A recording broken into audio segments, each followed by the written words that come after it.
Hello everybody. In this lesson we will be studying about the section formula. In the previous lessons we studied distance formula. The distance between 2 points. How do we find that distance?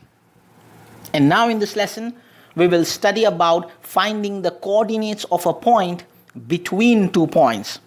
And that is called section formula. So welcome to the lesson. Let's try to figure out what is the section formula.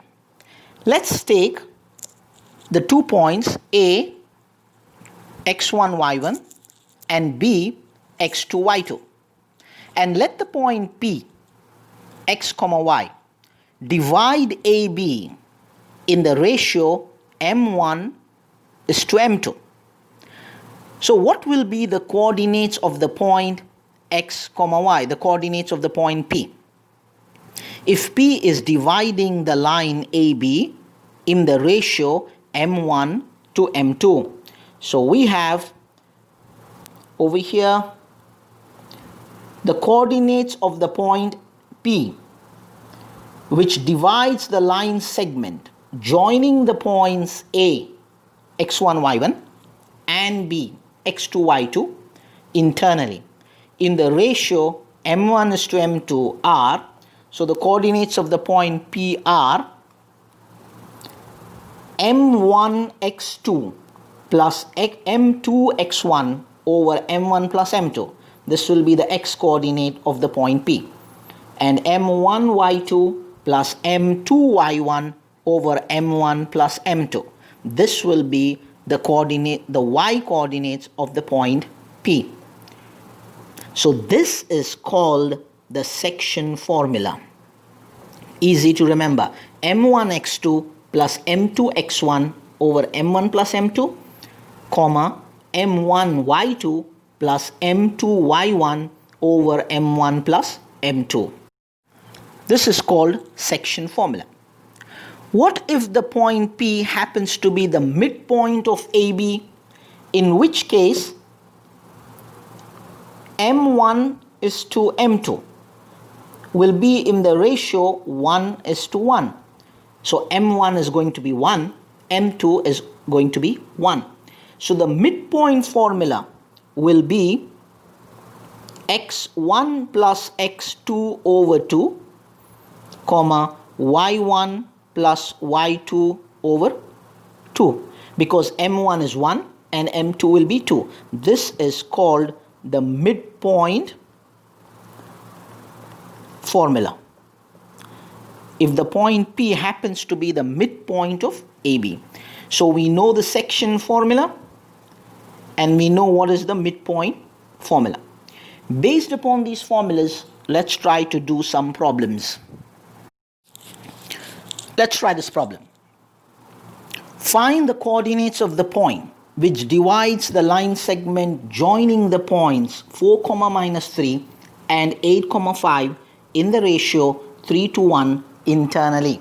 So let's draw a line just to understand the problem diagrammatically, and we have the points A and B, and the point A is 4, -3 and the point B is 8, 5.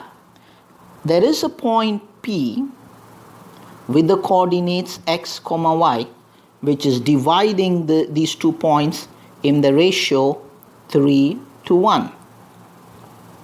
So we need to find the point P, the coordinates of the point P. This is x1, y1. This is x2, y2. This is m1 and this is m2. What is the section formula? We know that the section formula is m1 x2 plus m2 x1 over m1 plus m2 is the x part of the problem. And the y coordinate of the point is m1 y2 plus m2 y1 over m1 plus m2. So we can take this and substitute in the problem. So let's figure out the x part of it. m1 x2 plus m2 x1. 3 times 8 plus 1 times 4 over 3 plus 1, m1 plus m2. If you simplify this, you're going to get this as 7. What is the y part of the problem? It's going to be m1 y2, 3 times 5 plus m2 y1, 1 times negative 3 over m1 plus m2. So if you simplify that, you're going to get 3. So the point P, x comma y, the coordinates of the point are 7 comma 3. Great. This is how you apply the section formula in finding the point that divides 2 points in the ratio m1 is to m2. Let's try this problem. In what ratio does the point minus 4 comma 6 divide the line segment joining the points A and B? So let us label the points A and B, the coordinates, as x1, y1, x2, y2. We need to find in what ratio are these 2 points divided. So we need to find m1 is to m2. We need to find this. We know what is the section formula. m1 x2 plus m2 x1 over m1 plus m2, y1 m1 y2 plus y2 m2 y1 over m1 plus m2. We know the section formula. And the points are P is minus 4 comma 6. So let's write down this. Minus 4 comma 6 then will be equal to m1 x2. So we just have to plug into the variables. So that's going to be 3m1 because x2 is 3. So 3m1 minus 6m2 over m1 plus m2, and the y coordinate m1 y2, that's going to be minus 8m1 plus 10m2 over m1 plus m2. So minus 4 is going to be equal to this part, and 6 is going to be equal to the y part. So we can equate them and try to solve for m1 and m2. So minus 4,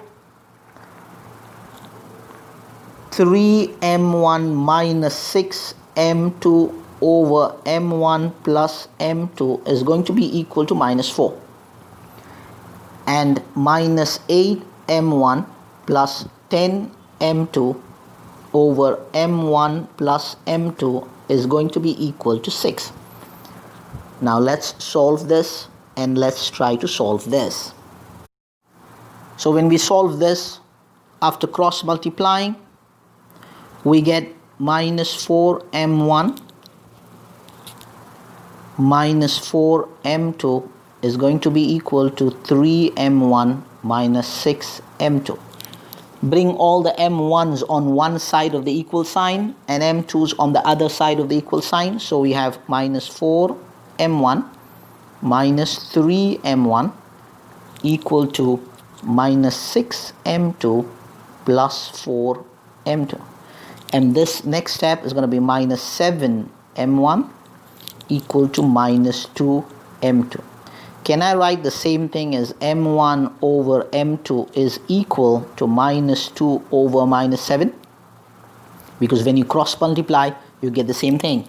Negative divided by negative becomes positive. So m1 over m2 is 2 over 7. In other words, the ratio m1 is to m2 is equal to 2 over 7. 2 is to 7. We need to verify for the y part also. So let's take the y coordinate and then solve the problem in the same way. If you solve it in the same way, the y part, 6m1 plus 6m2 is equal to minus 8m1 plus 10m2. Move the m1s on one side of the equal sign.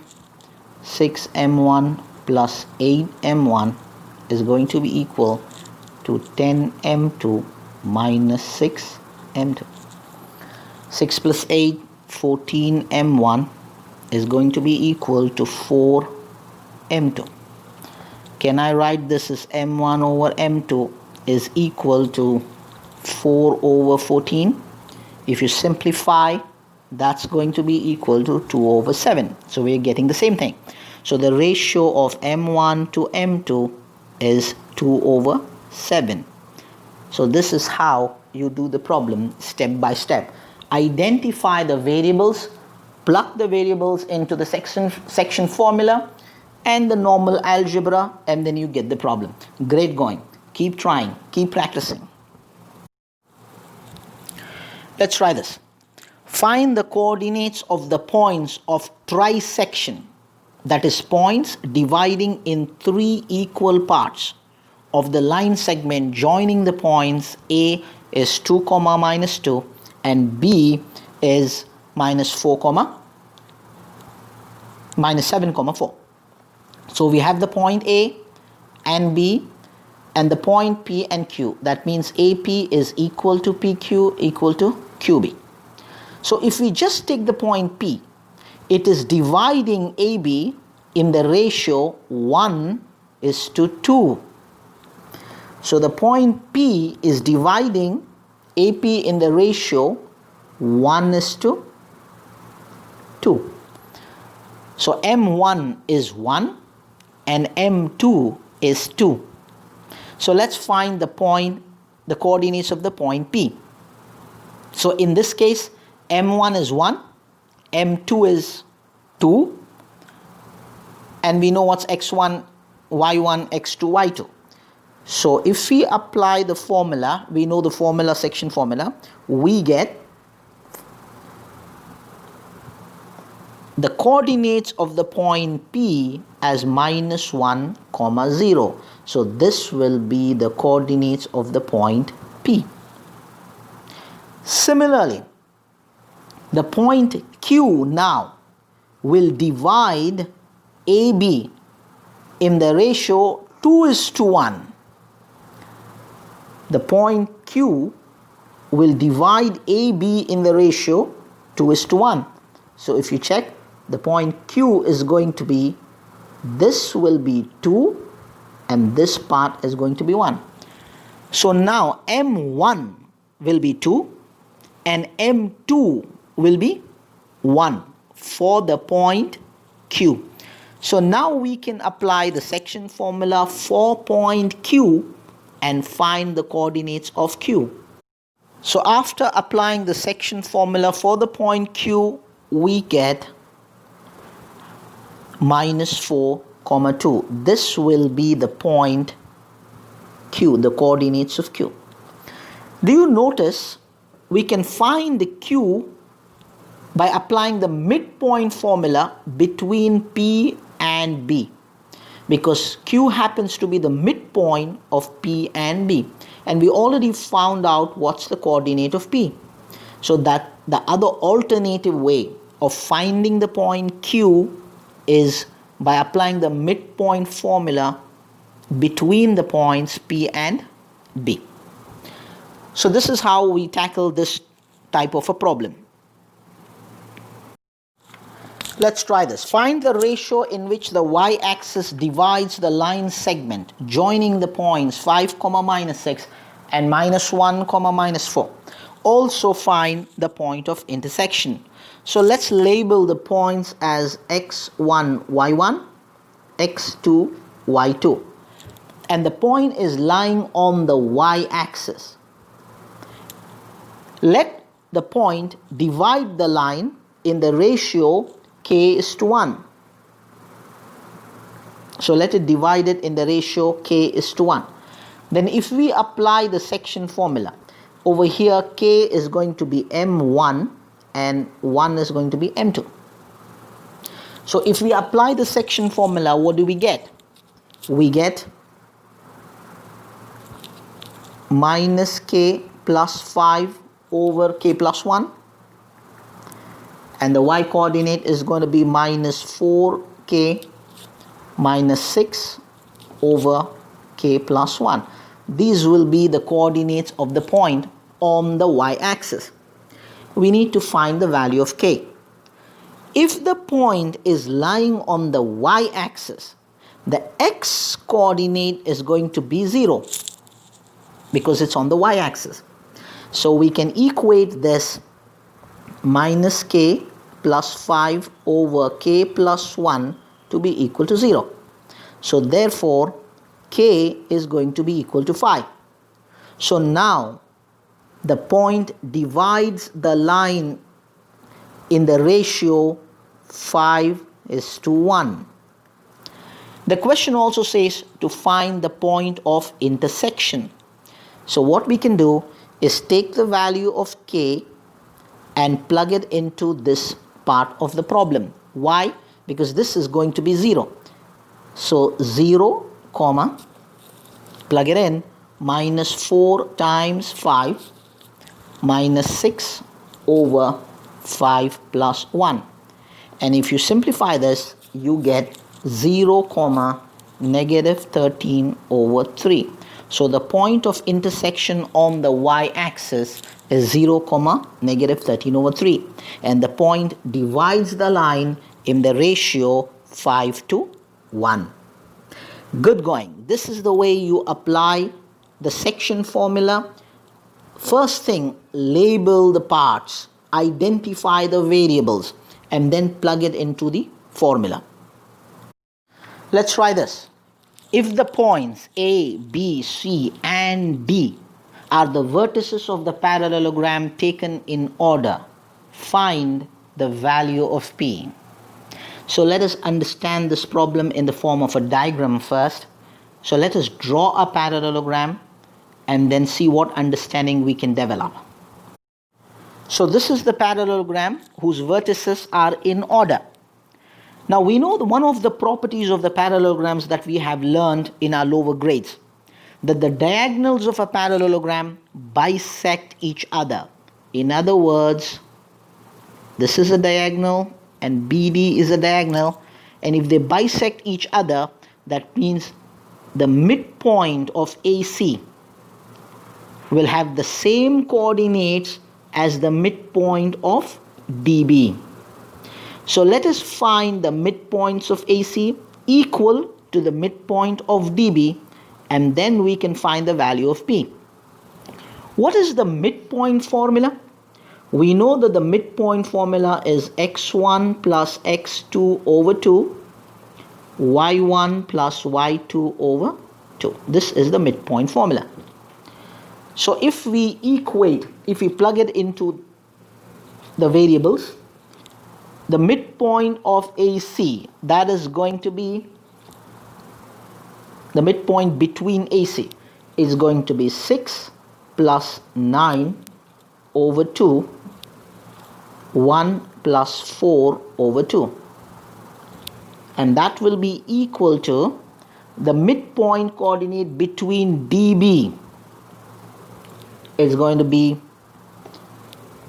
8 plus P over 2 and 2 plus 3 over 2. So if you simplify, this is going to be 15 over 2 comma 5 over 2 equal to 8 plus P over 2 comma 5 over 2. So 8 plus P over 2 is going to be equal to 15 over 2, equating both sides. So 2 and 2 cancels. We have P is equal to 7. So the coordinates of D, the value of P is 7. So this is how you do such type of a problem. Of course, you need to remember the property of the diagonals of the parallelogram, that they bisect each other. So this completes the lesson on section formula. So we learned what the section formula is, and we learned what midpoint formula is. We applied the section formula in different types of problems. So take more number of problems and practice it, and you will get adept in this. Always remember, your results are in proportion to the efforts that you put in. So keep learning, keep practicing, keep watching the videos, and join me in the mission of helping you learn by subscribing and sharing to this channel, Wisdom Outlined. Thank you.